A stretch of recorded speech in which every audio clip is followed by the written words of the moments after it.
পাস্তাটা দিয়ে দিচ্ছি।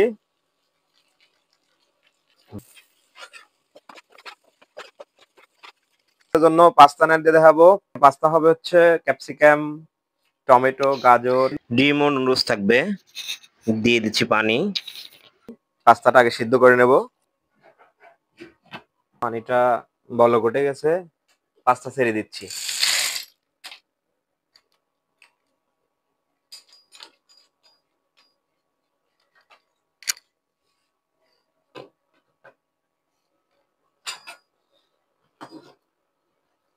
পাস্তাটা সিদ্ধ হয়ে গেছে, পাস্তাটা নামিয়ে নিচ্ছি।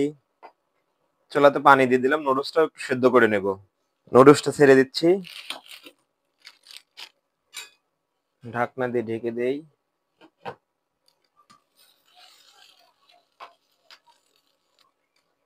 নুডলসটা সেদ্ধ হয়ে গেছে, নামিয়ে নিচ্ছি। দিয়ে দিচ্ছি পরিমাণ মতো তেল, দিয়ে দিচ্ছি পেঁয়াজ কুচি,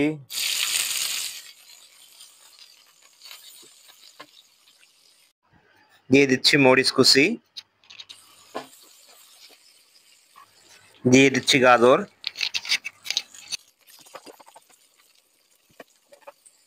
দিয়ে দিচ্ছি স্বাদ মতো লবণ। লবণটা মিশিয়ে নিলাম।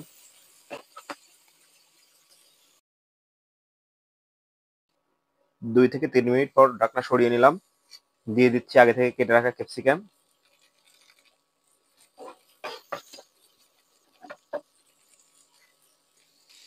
দিয়ে দিলাম টমেটো,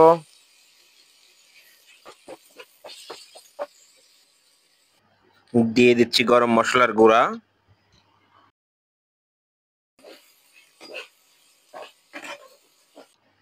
তেল দিয়ে দিচ্ছি। এখন দিয়ে দিচ্ছি 2টা ডিম।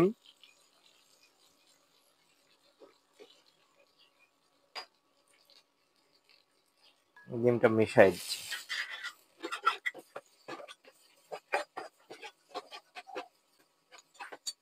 পাস্তাটা দিয়ে দিচ্ছি।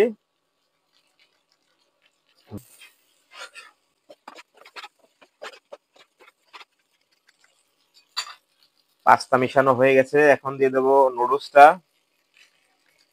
দিচ্ছি ম্যাগি মশলা,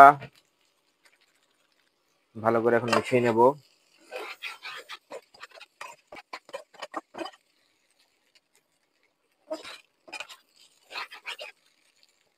পাস্তা রান্না হয়ে গেছে আমার। এবার আপনাকে বাইরে দেখাবো, দেখেন খুব সুস্বাদু হবে পাস্তা রান্না। আপনারা সবাই মজা করে খাবেন। আজকের পাস্তা কেমন হলো অবশ্যই জানাবেন। লাইক, কমেন্ট এবং শেয়ার করবেন ভিডিওটা।